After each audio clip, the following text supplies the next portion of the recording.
오늘 우리가 지금 열왕기하 2장 앞부분을 읽었습니다. 엘리야 승천기라고 유명한 그런 본문이기도 합니다. 우리가 끝절로 11절을 봤지만 엘리야가 아합과 영적 전투를 싸웠던 엘리야잖아요. 그가 불말과 불수레를 타고 하늘로 올라가는 내용이 기록되어 있습니다. 성경 모든 부분이 중요하죠. 그런데 오늘 우리가 본문 삼은 엘리야 승천가가 얼마나 중요하냐면 기독교가 무엇인가를 한눈에 쏙 들여다볼 수 있도록 그렇게 보여주는 본문입니다. 그래서 오늘 본문이 아주 중요합니다. 기독교가 무언가요? 천국을 실감하는 거예요. 체감해서 이 땅을 살아가는 것. 그것이 기독교라고 할 수 있거든요. 근데 그 천국을 실감하는 것은 실감해야지 해서 실감하는 것은 아니고요. 그것이 삶의 과정 가운데에서 나타나는데 그 내용을 오늘 본문이 다 보여준다는 사실입니다. 본문의 두드러진 특징이라고 특징을 좀 말해보자면 사실상 엘리야의 지금 이 땅에서의 생의 마지막 장면이잖아요. 천국으로 가는 거니까. 그 마지막 순간에 엘리야가 계속 장소를 옮겨갑니다. 그렇죠? 보셨나요? 기억하시나요? 그 장소를 옮길 때마다 제작격인 엘리사와 함께 이렇게 옮겨가는데 그때 이렇게 얘기합니다. 엘리야가 제자인 엘리사에게 너는 여기 머물러 있어라. 나는 떠나겠다. 장소를 옮길 때마다 너는 여기 있어라 라고 하는데 엘리사가 그런 엘리야에게 뭐라고 말하냐면 아닙니다. 전 선생님을 쫓아가겠습니다. 여호와의 사심을 가리켜 맹세하고 합니다. 저는 결코 선생님을 놓치지 않고 쫓아가겠습니다 하면서 그 옮기는 장소마다 계속 함께합니다. 오늘 우리는 어떤 입장이 되어야 되냐면 바로 이 엘리사 입장이 되어야 되는 거예요. 엘리사 입장으로 오늘 말씀을 주목하셔야 됩니다. 그리고는 구체적으로 성도로서 이 땅에 사는 것이 무엇인가를 깨달아야 합니다. 이 걸음을 바라만 보시면 안 되고 우리가 실제로 성도의 이름표를 가슴에 달고 우리가 살아가는데 엘리사와 똑같이 엘리야를 바라보면서 계속 이 길을 걸어가야 됩니다. 그러니까 오늘 설교 제목이 천국 실감인데 오늘 본문이 던져주는 메시지의 핵심도 이 천국 실감입니다. 근데 이것을 이해하려면 우리가 먼저 알아야 될 어떤 그 개념이 있을 텐데 그것은 사실이란 것과 현실이라는 거예요. 여러분 사실은 우리가 어떤 팩트라고 하잖아요. 객관적인 어떤 팩트. 이것을 사실이라고 하죠. 현실이라는 건 어떤 걸까요?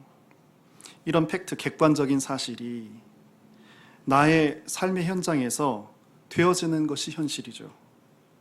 어떻게? 내 느낌이 들어가고 그리고 내 입장이 세워지고 그리고 나의 희노애락이 담겨있는 그 삶의 현장이 되어 있는 것. 이게 현실입니다. 그러니까 사실과 현실을 구분하실 수 있어야 됩니다. 그러니까 오늘 본문은 이렇게 정리할 수 있죠. 천국이란 사실이 천국의 현실되는 그것을 아주 중요하게 다루고 있는 말씀이 오늘 본문이다. 이렇게 우리가 이해할 수 있습니다. 저는 서울 출신입니다. 그래서 오래전부터 이곳 성수동 자양동이 서울 안에 있다는 것을 알고 있었죠. 이건 객관적인 사실입니다. 근데 오랜 세월 동안 성수동과 자양동은 저하고 관계가 없었습니다. 제가 성수동에 온 것은 2017년 여름이었어요. 근데 그때만 해도 그 알고 있었던 곳에 발을 디딘 거잖아요. 근데 이곳이 내 삶의 현장인가? 아닌가? 발이 붕 떠 있는 그런 느낌이었습니다. 근데 벌써 그 이후로도 수년이 지났죠. 근데 지금은 이곳 자양동 성수동이 저의 현실이 되어 버렸습니다. 차이를 아시겠죠? 우리는 다 그리스도인이에요. 근데 천국이 나에게 실감이 되고 있는가? 현실이 되고 있는가? 이것을 한번 살펴봐야 합니다. 왜 나는 내가 살고 있는 서울 땅보다 왜 천국이 더 실감이 나지 않는 것일까? 이거 스스로 한번 물어봐야 합니다. 아프리카 대륙에 여러 나라가 있잖아요. 예를 들면 이집트 같은 나라가 있습니다. 있잖아요. 근데 그 나라는 나의 현실이 아닙니다. 이집트에 대해서 아무런 감각이 없어요. 느낌이 없어요. 나라가 있지만, 그 사실이 있지만 그 나라가 주는 느낌이 우리에게 없는 거예요. 천국이 있는데, 나는 그 천국의 사람인데 나에게 아무런 느낌이 없을 수 있습니다. 이런 구절을 한번 보실까요? 엘리야가 엘리사에게 이르되 나를 내게서 데려감을 당하기 전에, 천국으로 나가기 전에 내가 내게 어떻게 할지를 구하라, 이렇게 묻습니다. 스승이 제자에게.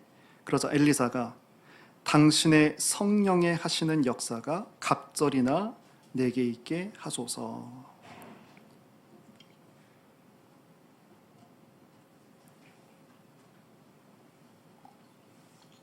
옛 성경을 문을 한번 누가 나가서 좀 닫아주셨으면 좋겠어요. 당신의 영감이 갑절이나 있기를 구합니다. 이것이 과거 개역 한글이었어요. 영감이 갑절이나 있기를. 저도 신학교 처음 들어갔을 때 선배님들이 자꾸 이렇게 기도하시니까 저도 쫓아서 하나님 영감을 갑절을 주십시오. 그러니까 어떤 능력, 선지자가 갖고 있는 어떤 능력에 초점을 맞춘 거라고 그렇게 이해했던 거죠. 그런데 지금 성경을 지금 다시 달리 번역했잖아요. 당신의 성령이 하시는 역사가 갑절이나 있게 하소서. 근데 이것은 마찬가지입니다. 당신에게 역사했던 성령의 역사가 2배나 있게 해주십시오라는 요청이라기보다는 사실상 어떤 관용적인 표현입니다. 이스라엘에서는 유산을 넘길 때 첫째에게는 다른 형제에 비해서 2배의 몫을 줬어요. 그러니까 2배의 몫을 달라는 것은 다른 게 아니라 그 장자권, 다시 말해서 사역의 계승권을, 당신의 그 하나님 선지자의 그 계승권을 나에게 주십시오라는 표현에 훨씬 더 가까운 내용입니다. 그런데 여기 성령의 역사에서의 성령이 이스라엘 말로 루아흐거든요. 바람이라는 뜻입니다. 이걸 한자로 말하면 기운이에요. 기운. 그 기운이 주어진다는 거거든요. 이게 뭘 말할까요? 어떤 능력을 행사할 수 있는 힘이 주어진 것, 이것을 말할까요? 그렇지 않습니다. 이 맥락, 것을 잘 우리가 볼 수 있어야 됩니다. 내게 성령의 역사가 주어지는 것은 객관적으로 있어요. 그러나 그것을 실감하지 못하고 있는데, 근데 그 천국을 어느덧 실감하게 된단 말이에요. 우리가 반드시 그래야 됩니다. 신자는 반드시 천국을 실감하는 사람입니다. 근데 그렇게 천국이 실감이 되게 되면 거기서부터 불어오는 기운이 있단 말이에요. 이것을 우리가 좀 쉽게 이해하기 위해서 어떤 한 장면을 좀 생각해 보겠습니다. 벌써 날씨가 많이 더워져서 계곡을 가는데 여기 태릉 있죠, 태릉. 저는 몰랐는데 태릉 옆에 강릉, 그래서 전 강원도 강릉밖에 몰랐는데 강릉이라고 같이 이렇게 붙어 있더라고요. 한 20-30분 정도 이렇게. 평상시에는 길을 딱 못 다니게 하다가 1년에 한 달 정도씩 2번 고기를 이렇게 여는데 이번 6월 달이 이렇게 연대요. 그래서 한번 성도님들이랑 번개 모임을 한번 6월 6일 날 한번 가보시겠습니까? 가고 근처에서 칼국수 먹고 쓸데없는 얘기. 네, 계곡에 있을지 없을지 모르겠는데 발을 한번 넣어본다고만 생각해 보세요. 발뿐만 아니고 온몸에 차가운 그런 느낌, 기운을 갖게 됩니다. 실감이란 말은 어떤 거냐면 우리가 어떤 대상의 마음을 투입하게 될 때 그때 느껴지는 감정, 이게 실감이에요. 내 마음이 투입될 때 그 투입된 것에서부터 반드시 느낌이 오게 되어 있습니다. 아까 우리 아프리카 얘기했는데 먼 곳이잖아요. 왜 아무 느낌이 없어요? 내 마음이 거기에 투입되지 않았기 때문에 그렇습니다. 이웃집에서 큰 사고가 났어요. 옆집에서. 근데 그것이 나에게 심각하지 않아요. 왜 그래요? 내 자녀만큼, 내 집만큼 그 이웃집에 우리 마음이 투입되지 않아서 그렇습니다. 반면에 정말 멀리 그 아프리카로 다시 해볼게요. 거기에 내 자녀가 있는 거예요. 주재원으로 파견돼서 거기서 일하고 있어요. 근데 거기서 지금 이집트 국경하고 팔레스타인하고 지금 문제가 있잖아요. 이스라엘이 그 마지막 팔레스타인 그 가자 하려고 이스라엘 그 국경에도 지금 이스라엘군이 있다잖아요. 내 자녀가 그 근처에 살아요. 이집트에 갔는데. 그럼 벌써부터 마음이 복잡해지고 아프고 괴롭고 어쩔 줄 모르는 거죠. 내 마음이 그곳에 투입됐기 때문에 그렇습니다. 근데 다른 사람들은 아무렇지도 않습니다. 아이고 안 됐습니다. 그냥 한마디 말로 다 끝나버리죠. 왜 그래요? 실감이 되지 않기 때문에 그렇습니다. 다시 말해 천국에 내 마음이 가 있지 않기 때문에 천국이 실감이 되지 않는 거예요. 그러니까 천국을 또 실감하지 않고 있기 때문에 그 천국에서 부는 바람, 그 루아흐가 나에게 불지 않는 거죠. 우리 그리스도인데 왜 우리 얼굴이 찌그러질까요? 내 마음이 투입된 곳이 잘 안 되기 때문에 그렇습니다. 실감하고 있는 그것이 잘 안 되니까 내 얼굴이 일그러지는 거예요. 내 마음이 있는 곳에서부터 오는 기운이 있는데 그 기운 때문에 내 마음이 쭈그러듭니다. 만약에 내 마음이 사업에 다 일에 가 있어요. 사업이 잘 되면 그것이 실감되죠. 얼굴이 환해집니다. 내 마음이 자녀에게 가 있어요. 아이가 좋은 학교, 좋은 직장에 갔어요. 그 얼굴이 또 쫙 펴지죠. 근데 마음을 담뿍 담은 내 아이가 늘 말썽 부리고 못된 짓만 하고 다녀요. 그럼 얼굴이 쪼그라들 수밖에 없습니다. 전 스스로 나는 언제 하나님과 천국을 실감했지? 라고 한번 물어봤어요.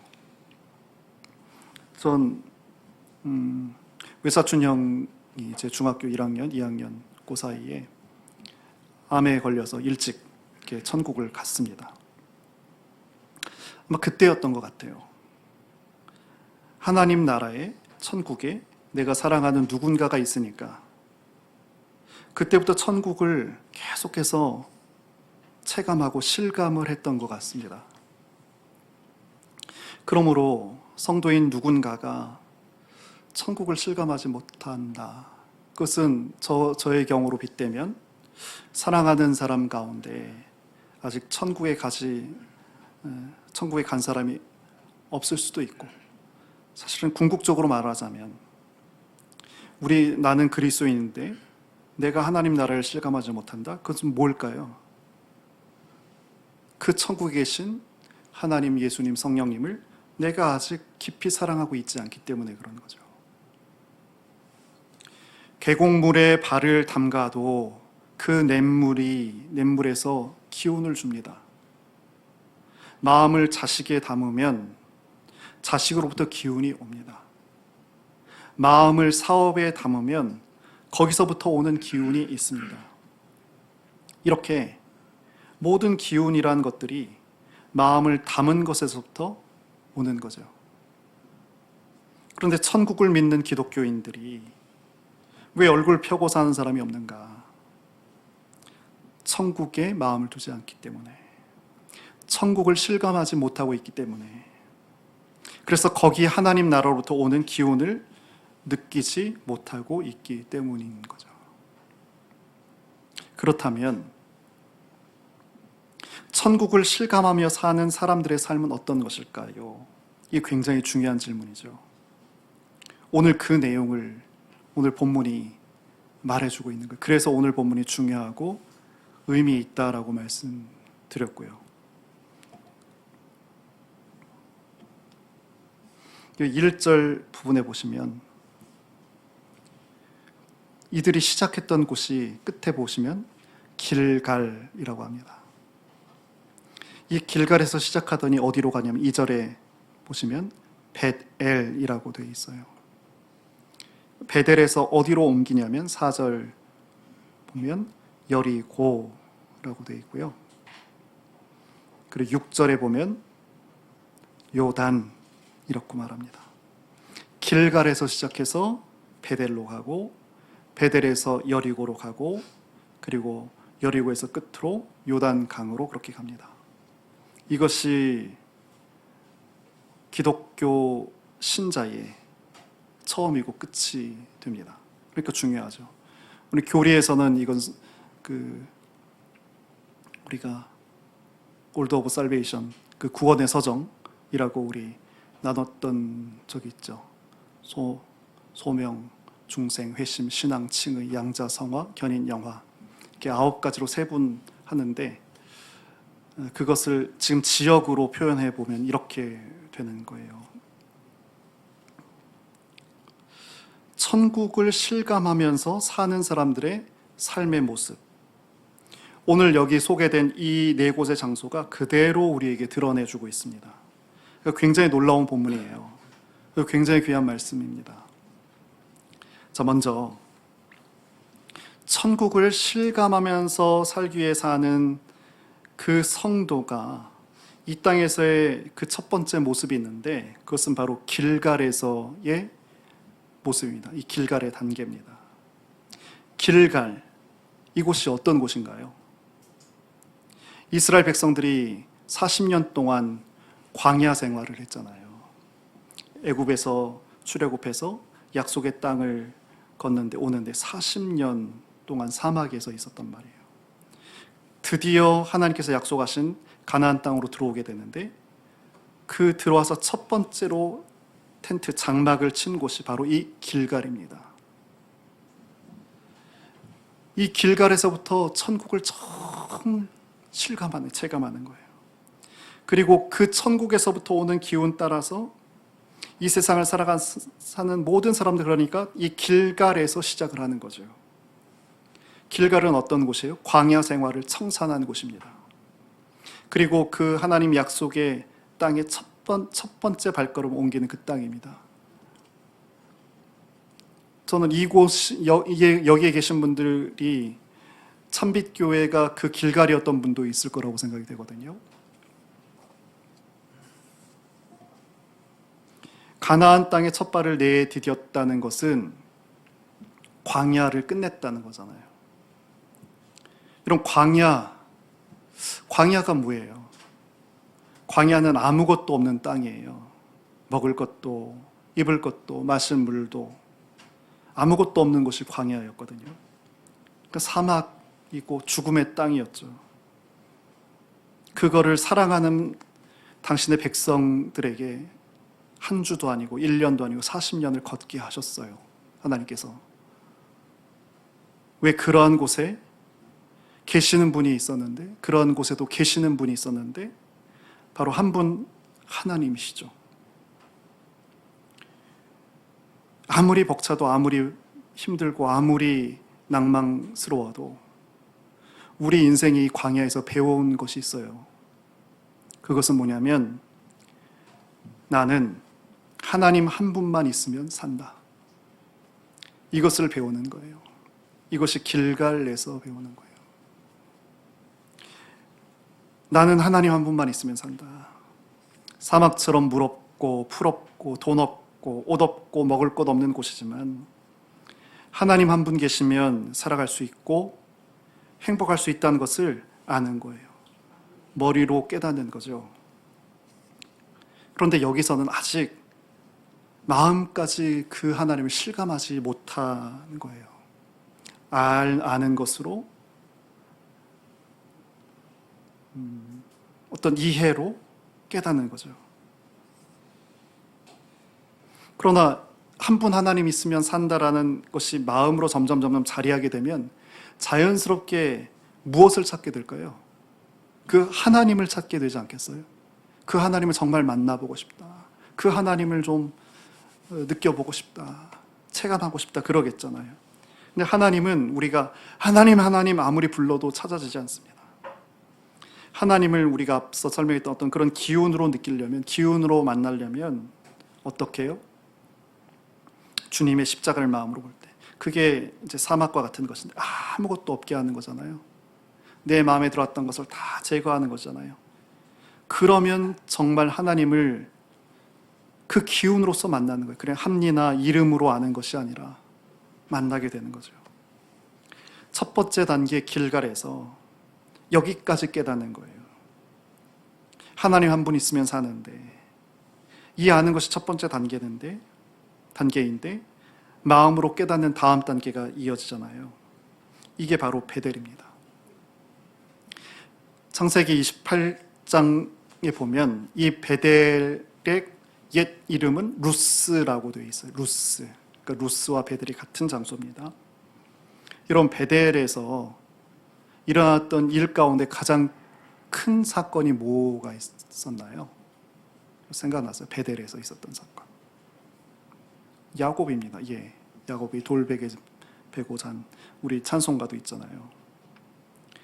이 베델 루스 벌판에서 하나님을 만난 거예요.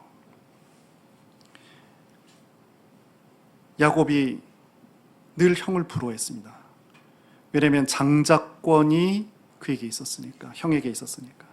그래서 가장 배고픈 상태로 만들고는 팥죽 한 그릇에 형의 그 장자권을 탈취해버리죠. 그렇게 오매불망 구했던 장자권을 자기가 가졌으니, 거래해서 받았으니 이제부터 복이 터져 나와야 되는 거잖아요. 기대한 대로 막 복이 주어져야 되잖아요. 근데 아니죠. 오히려 그동안 갖고 있었던 복마저 다 파괴되어 버립니다. 형과는 원수가 됐고, 어머니는 자기 편이 됐는지 모르지만 아버지는 형 에서 편이 됐고, 믿음의 가정이 그만 둘로 갈라져 버렸습니다. 심지어 더 이상 그 집에는 머물러 살 수 없는 지경이 돼서 빈 털터리가 돼서 외삼촌 라반 먼 곳까지 도망가게 됩니다. 이렇게 미래를, 내일을 알 수 없는 그런 지경에 빠지게 됩니다. 장자권의 축복을 가지고 잘 살아보겠다고 했던 야곱이었거든요. 근데 형을 속이자마자 있었던 것까지 다 잃어버리는 그런 상황이 됩니다. 복커녕 있던 것도 다 상실한 도망자 야곱. 또 혈혈단신으로 정말 헛헛한 마음으로 캄캄한 들판에서 혼자 몸을 땅에 누인 거예요. 인생에서 느끼는 가장 큰 절망감 가운데 있는 거죠.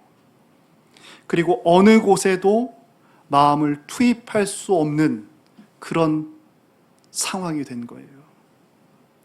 집에도, 형제에게도, 부모에게도, 돈도, 그 무엇도 아무것도 없는 상황이 되어진 거죠.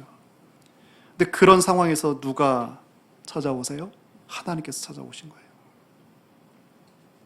그 어떤 곳에도 마음을 둘 수 없는 그런 상황, 완전히 벼랑 끝 낭떠러지 그 상황에서 누가 찾아오세요? 하나님께서 찾아오세요. 그리고는 그 야곱을 하나님께서 만나 주십니다. 아브라함이 할아버지예요. 이삭이 아버지예요, 야곱은. 그러면 이렇게 믿음의 할아버지, 아버지를 통해서 늘상 들었던 분이 하나님이란 말이에요. 그래서 그 하나님이 내게 복을 주신다, 것을 알고 있었기에 장자권 탈취에 그렇게 목을 맸던 거죠. 거기까지는 알고 있었단 말이에요. 근데 지금 그 어떤 것에도 마음을 투입할 수 없는 가장 큰 이 절망의 순간에서 그 빈 마음 가운데에서, 가난한 마음 가운데에서 하나님을 만납니다. 하나님을 보게 되는 역사가 나타난 거죠. 이것이 어디? 베델인데, 이것을 두 번째 단계, 베델의 단계인 거죠. 우리 인생의 베델의 단계. 우리가 이렇게 하나님을 체감하게 되는 겁니다. 우리 첫 번째 길갈에서 뭘 한다고 했나요? 하나님 한 분 있으면 산다. 이거 우리가 머리로 알고 있습니다. 교회 다닌 사람은 여기까지는 알죠. 그런데 그 하나님을 우리가 언제 만날 수 있다고요? 베델에서 만날 수 있다고요. 마음 투입할 곳이 이 세상에 없을 때.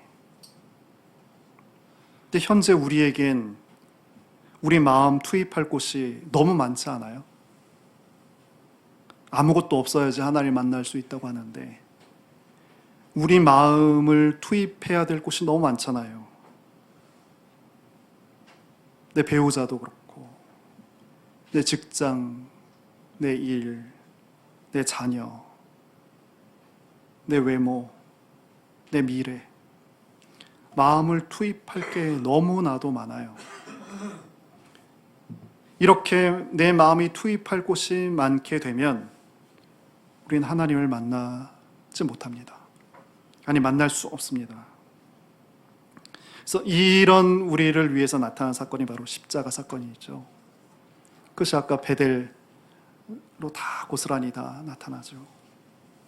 우리가 십자가에서 하는 일이 뭐라고 했나요?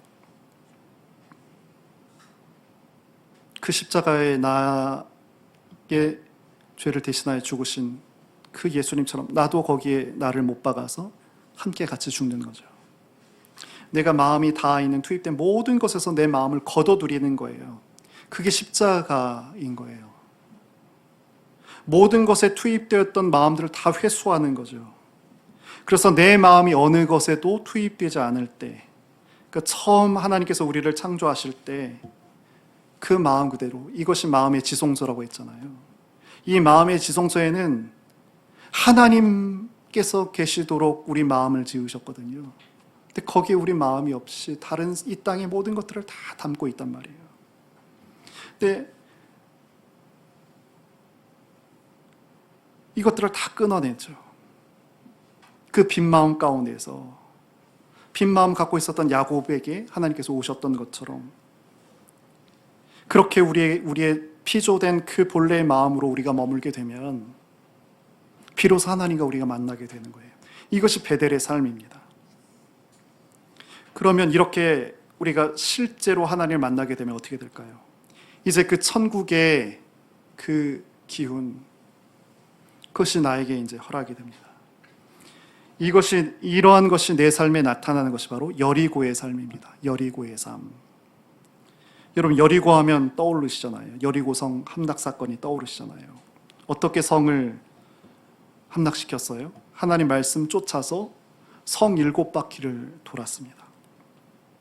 이스라엘 백성들은 정말 하나님 말씀을 들었고 그 말씀 따라 전혀 인과관계가 없어 보이죠?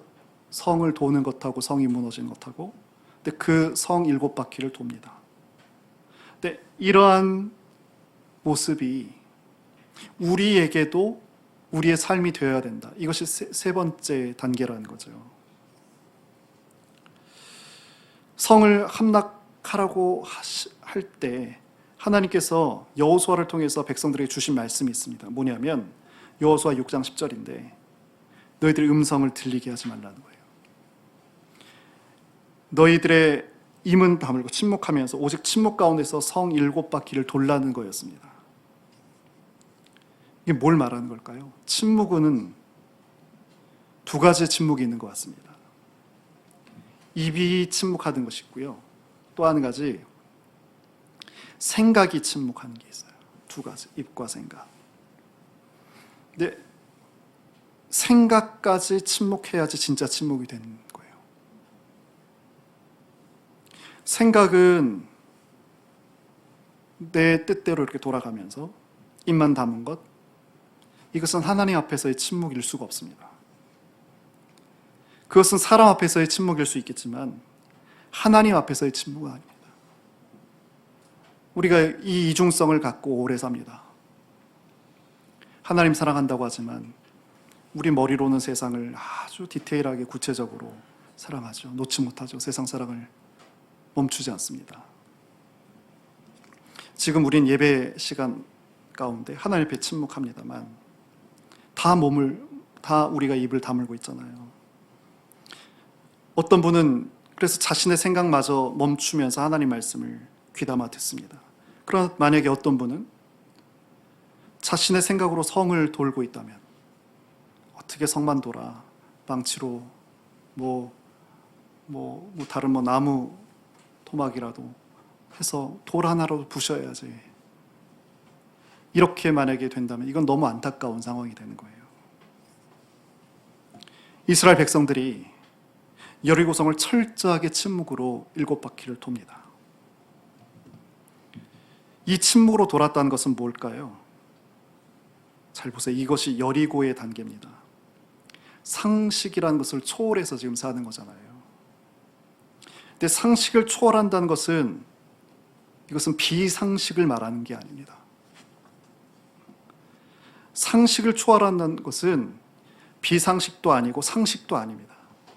그러니까 상식이냐 상식이지 않느냐의 차원을 넘는 것을 말하는 거예요. 여리고선을 점령하는데 아까도 표현했지만 왜 말하지 않고 돌기만 해? 곡괭이와 망치로 돌 하나로 부숴낸 것이 맞지 않아? 그러나 베델에서 하나님을 만난 사람은, 그런 사람이 이 세상을 살아가는 방식은 세상이 우리에게 가르쳐준 상식, 합리성, 이것 따라 움직이지 않습니다. 그는, 하나님을 만난 사람은 초상식, 초합리, 초경험으로 삽니다. 반경험적으로 살라는 말씀이 아닙니다. 또한 경험이 있고 없고 그런 차이를 말하는 게 아닙니다. 한마디로 하면 이거예요. 하나님께서 시키신 대로 그렇게 살아가는 것. 이것이 우리가 걸어야 할 그런 단계가 되는 거예요. 하나님께서 시키신 대로 사는 삶. 첫 번째 길갈 얘기 다시 드리면, 이때 신자는 하나님 아는 것으로 만족하면서 자기로 사는 것을 철저하게 고집합니다. 하나님이 있어도 아직 자녀가 잘 안 되면 불안하고, 내 사업 안 되면 신경질 나고, 내게 돈이 벌리지 않으면 화가 나고, 얼굴이 늙어가면 짜증이 나고, 그런 거죠. 여전히 하나님 계시다고, 또 하나님과 함께 산다고 이것을 머리로 알지만 딱 여기까지입니다. 이것이 길갈의 단계예요. 그러다 어느 상황, 하나님께서 우리를 그렇게 이끄시죠. 십자가를 붙잡고 기도하는 상황이 됩니다. 그래서 마음에 투입되는 것이 아무것도 없는 이 베델의 밤이 우리에게 허락이 돼요. 거기서 그동안 오랫도록 알았던, 귓가에 머물러 있었던 하나님을 실제로 만나게 되는 거죠. 이렇게 하나님을 만나게 되면요, 하나님을 만나는 것 가운데 기운이 우리에게 허락되잖아요. 여기에 그래서 큰 기쁨이 있습니다. 그래서 이 기쁜 마음을 기뻐하면서 누리는 가운데 있을 때, 이때 무엇이 나와요? 허락이 돼요. 하나님의 명령이, 말씀이 주어지는데, 이것이 바로 이제 여리고의 경험이 되는 거예요. 여기까지 우리가 다 나아가야 됩니다. 내가 살아왔던, 평생 동안 내가 움켜져 왔던 이것을 넘는 그런 단계가 되는 거죠. 초합리라는 것은 합리적일 수도 있고 비합리적일 수도 있는 거고요. 초경험이라는 것은 경험적일 수도 있고 또 반경험적일 수도 있습니다. 중요한 사실은 내가 이 땅에서 살고 있는데 어느덧 하나님 뜻을 따라서 살고 있다는 거예요. 전 이 자리까지 우리가 다 나아갔으면 좋겠어요.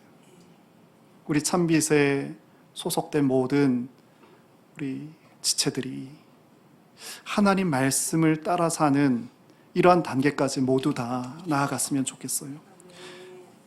이게 좀 어려우실 수도 있어요. 그러나 오늘 이 말씀을 꼭 좀 기억했으면 좋겠어요. 굉장히 중요한 내용이거든요. 이런 내용은 우리 사람의 지혜가 표현된 게 아니고요. 하나님께서 오늘 이 말씀을 통해서 당신의 지혜를 우리에게 나타내 주신 것이기 때문에 그렇습니다. 이제 마지막 단계가 남았잖아요. 어디예요? 요단입니다. 여러분, 사도 바울이 우리 여기 한번 찾아볼까요? 고린도 후서 5장 18절입니다. 고린도 후서 5장 18절.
아, 5장 8절입니다. 8절.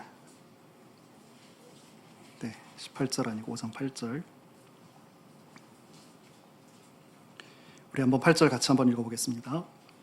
우리가 담대하여 원하는 바는 차라리 몸을 떠나 주와 함께 있는 그것이라. 어떤 말씀이에요? 차라리 나 지금 당장 하늘에 계신 천국에 있는 주님과 이곳을, 이 땅을 떠나서 빨리 속히 주님 계신 그곳에 있으면 좋겠다. 그것을 원한다. 그 고백이거든요. 그러니까 바울이 마음을 계속 투입하는 곳은 어디예요? 이 땅에 있는 소망이 아니고 끊임없이 요단강을 넘어서 보는 거죠. 바울은 지금이라도 사랑하는 주님께로 갔으면 좋겠다. 나에게 모든 소망은 하늘에 가 있다. 이것을 고백하고 있는 거예요. 그런데요, 이 단계는요, 앞에 우리가 다뤘던 이 세 가지 단계가 되지 않고서는 죽었다 깨어나도 요단강 단계가 될 수 없습니다. 길갈의 단계, 베델의 단계, 여리고의 단계가 되지 않으면 이 마지막 요단의 단계는 결코 이루어질 수가 없습니다.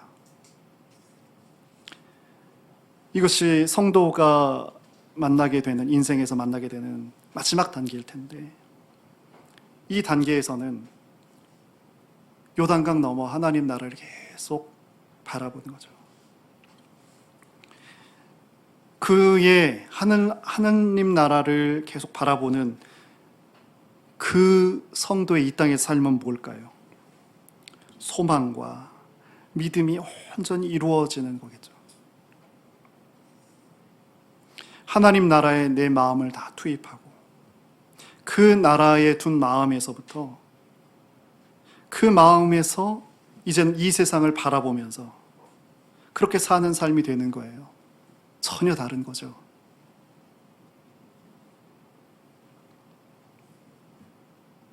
당연히 그 나라에서 불어오는 그 바람, 루아흐를 만나면서 하나님 주신 말씀 따라서, 그래서 그 기운이 나를 인도하신 대로 그렇게 한 걸음 그렇게 걸어가는 거예요. 이렇게 성도로 초대받은 자에게는 이 땅에서 4가지 단계가 허락이 됩니다. 지금 우리는 어느 단계에 있나요? 이 4단계는 진짜 각 사람의 신앙의 형편에 따라서 움직여지고 있고 또 반복되어져 있고 그렇게 되어가고 있어요. 오늘 오후에는 이 첫 번째 단계, 첫 번째에서 두 번째로 넘어가는 게 가장 어렵죠. 하나님 아는 단계에서 멈춰 있는 그리스도인이 사실은 거의 대부분이다라고 말할 수도 있습니다. 그럼 오늘 우리가 무엇을 기도해야 될까요? 첫 번째, 당연히 하나님이 한 분이시라면 나는 그 한 분을 통해서 산다는 것을 깨닫고 확인하는 거예요. 이것이 첫 번째입니다. 두 번째는 우리 마음은 미꾸라지 같아서 그 두부의 미꾸라지 계속 파고드는 거 여러분 보시잖아요. 우리 마음이 투입되지 않는 게 없습니다. 사람이건 환경이건 시간이건 안 들어간 게 없어요. 이 모두 강력하게 투입돼서 붙잡고 있는 것에서부터 십자가를 통해서 내 마음을 다 회수하는 거예요. 그래서 저는 바라기는 야곱의 베델의 경험이 여기 계신 모든 분들의 경험이 되어야 된다고 생각합니다. 이 단계를 반드시 넘으셔야 돼요. 이 부분은 기도가 많이 필요하고요. 시간이 많이 필요로 합니다. 내 마음 투입된 것에서 다 거둬들이는 거예요. 그러면 그때 하나님께서 임하시죠. 이제부터 그렇게 하나님을 만나게 되면 세 번째 단계가 시작됩니다. 이렇게 하나님께서 우리와 함께 하시면 나타나는 특징이 우리 마음의 평강인 거예요. 샬롬인 거예요. 우리 마음에 나타나는 감사죠. 그래서 이 기쁨이 가득 차게 될 때 하나님의 음성을 듣게 됩니다. 야곱이 그 하나님의 음성을 들었어요. 우리 같이 한번 성경을 보겠습니다. 창세기 28장 13절입니다. 이 말씀 듣고 이 명령 듣는 우리 모두가 됐으면 좋겠어요. 28장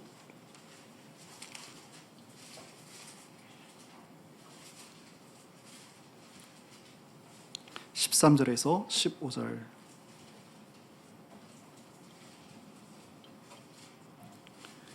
그 마음에 하나님을 회복하고 하나님을 만난 그에게 주신 말씀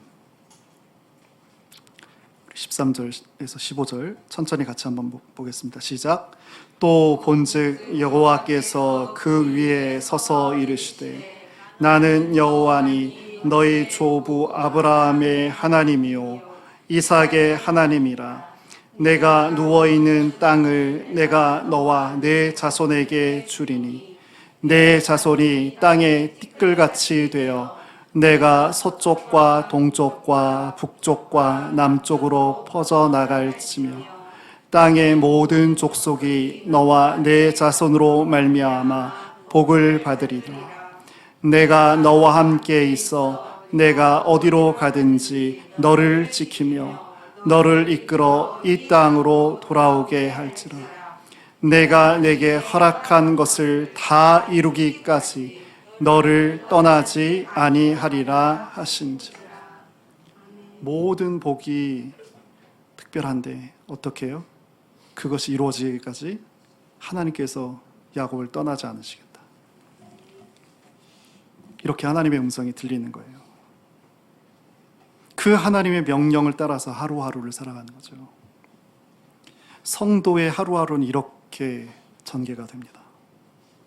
그러면서 요단강 하나님 나라를 늘 바라보면서 하나님 나라의 마음을 투입한 그 마음으로 세상을 살아가는 거예요. 이것이 요단강의 단계죠. 다시 한번 물어봤으면 좋겠습니다. 나는 어느 단계에 있는가? 성도로서 어느 단계에 있는가? 오늘 기도하면서 또 오늘 하루 종일 교회에서 또 셀에서 또 댁으로 돌아가셔서 하나님 앞에서 점검을 해보셨으면 좋겠어요. 이런 말씀과 나의 현실과의 어떤 이런 거리, 아니라면 아주 미세하더라도 이 말씀이 내 생에서 조금씩 이루어져 갈 수 있도록 하나님 베풀어 주신 그 은혜를 만약에 여러분 보신다면 그 기쁨이, 그 감격이 무엇하고도 비교할 수 없는 것이 될 거거든요. 그리고 기도합니다. 우리 참비스에 소속하신 모든 성도분들 한 분 한 분이 매일매일 이 신앙에서의 성숙과 진보가 계속해서 매일매일 그렇게 나타날 수 있기를 진심으로 기도합니다. 이 시간 잠깐 우리 같이 말씀 기억하면서 기도하겠습니다.